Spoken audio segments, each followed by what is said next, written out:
Hi hello friends, welcome to my channel. ఇవాల్టి recipe వచ్చేసి గుత్తి వంకాయ కర్రీ. అది ఎలా చేసేద్దామో చూసేద్దామా.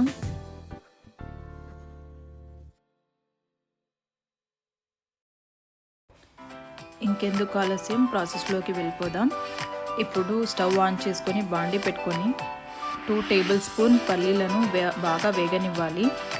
వేగిన తర్వాత దాన్ని పక్కన తీసి పెట్టుకోవాలి.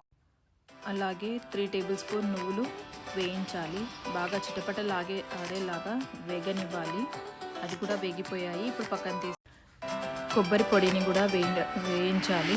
ఎందుకంటే అది కొంచెం స్మెల్ వస్తుంది కాబట్టి దాన్ని వేయించుకుంటే బాగుంటుంది. 1 టేబుల్ స్పూన్ ధనియాలను కూడా వేయించాలి.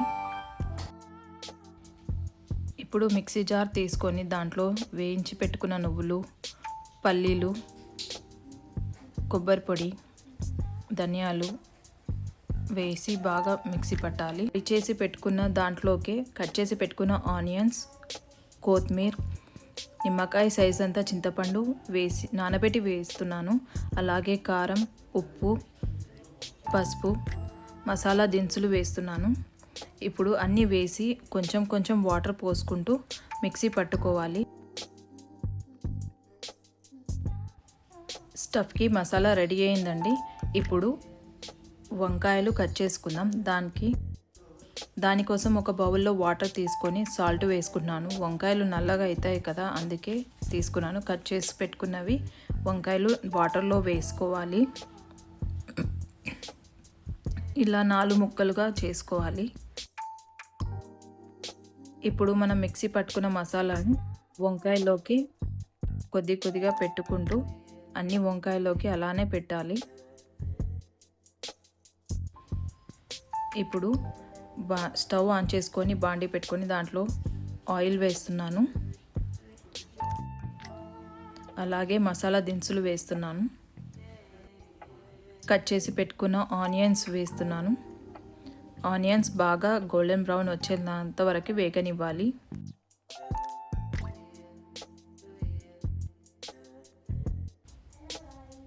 ఇప్పుడు అల్లం వెల్లుల్లి పేస్ట్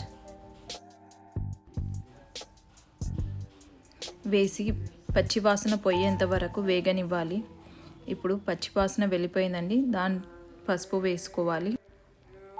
మనం స్టఫ్ చేసి పెట్టుకున్న వంకాయలను మెల్లమెల్లగా వేస్తూ కొద్దిసేపు నూనెలో బాగా వేగనివ్వాలి.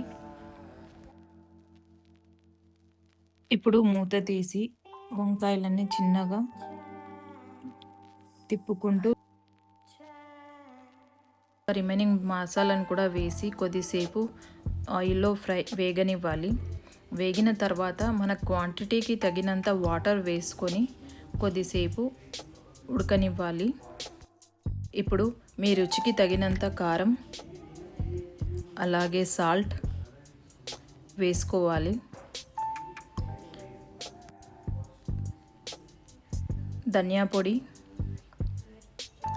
వేసి బాగా ఒకసారి కలుపుకోవాలి.